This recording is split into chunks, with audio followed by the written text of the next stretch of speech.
Random thought, random moment, but it happens every day online.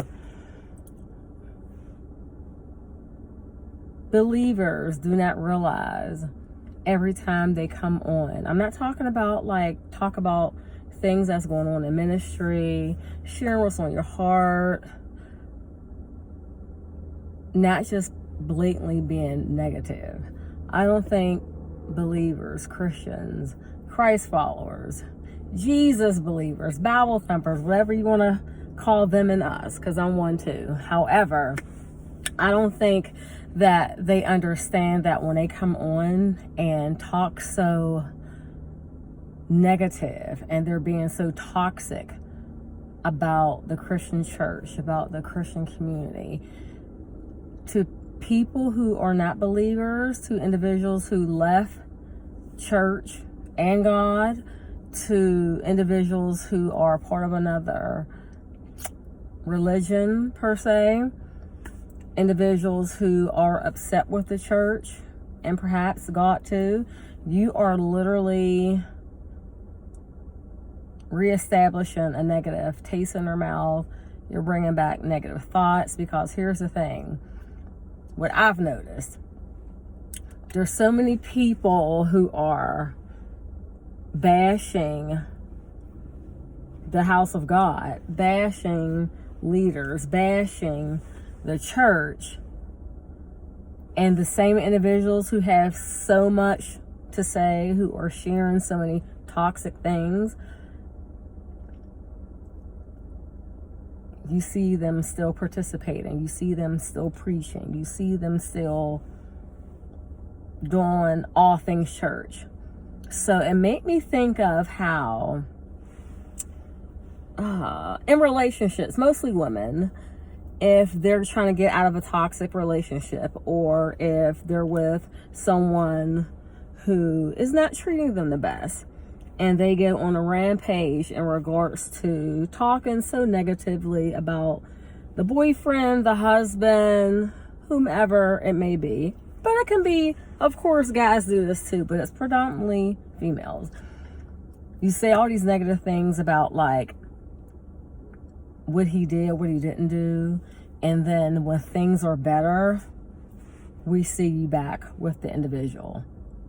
It make me think of how and why, I'm not saying it's right, but how and why a lot of law enforcement, when it comes to women, men can put out PFAs too, but when women apply for PFAs and they get back with the gentleman, and every time the police come, it's like, well, I thought you had a PFA on him, so why is he back here? Or why are you guys together? So the police, what they do is they make their personal opinion and they act out on it. Meaning, when the calls come, they look at the address, because everything's in the system. Oh, another call, another call, another call. So they eventually...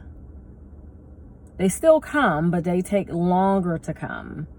And unfortunately, sometimes when they can take longer to come, things can really be happening. But they call it wolf. You can't have a PFA and then call us when something crazy will happen. So it's almost like, as believers, no one is telling you to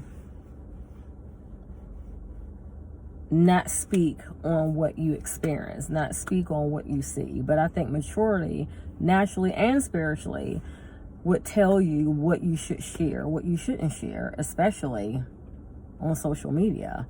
If you're talking this way to someone who's a part of the fold and it's just a two-way conversation, once you post things on social media, there is no such thing as two-way, three-way, four-way. It's always 1,000-way conversation. The way things get reposted, reshared, so you can never take anything back. You can't. Even if you think, well, I'll delete it.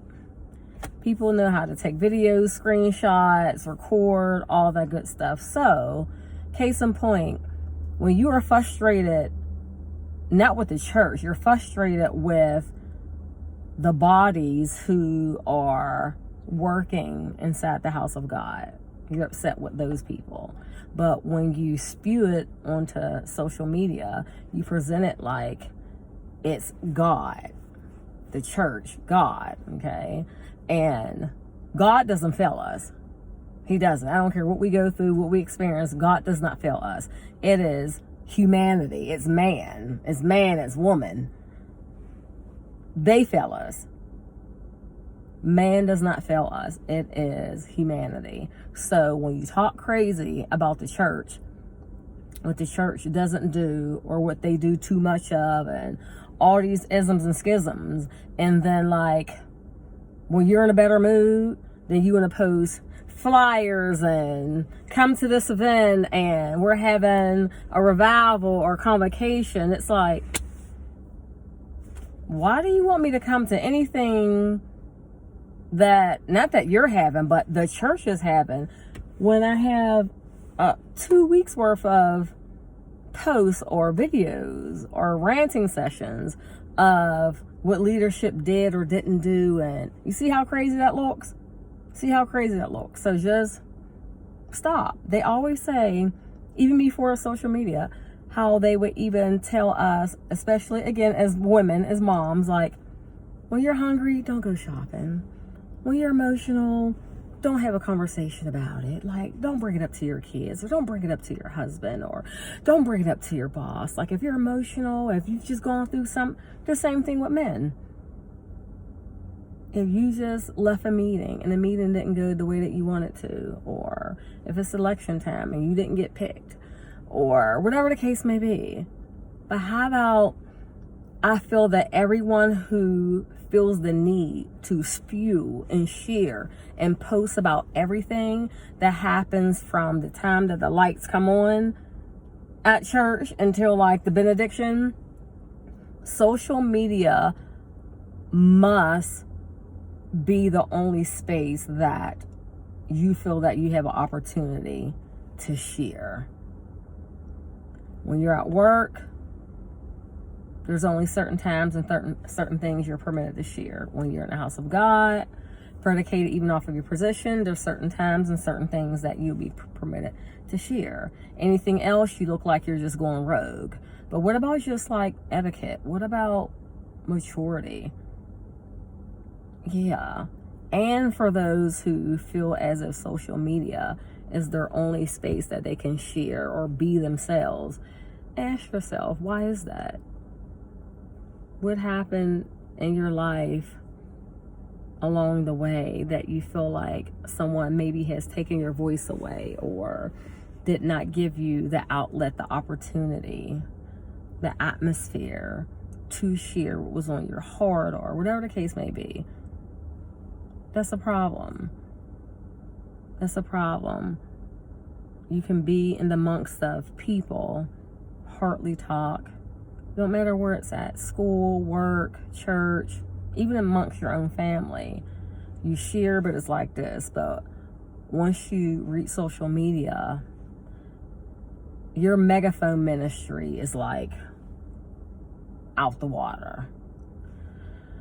So yeah, just think about that before you, because when you blast the church, you're blasting God, and you don't know what you do and what you say could delay or stop someone's desire to want to follow our God, your Father, my Father. So those type of things is also considered blood on your hands. So just think about that. Alrighty, have a good day. Bye-bye.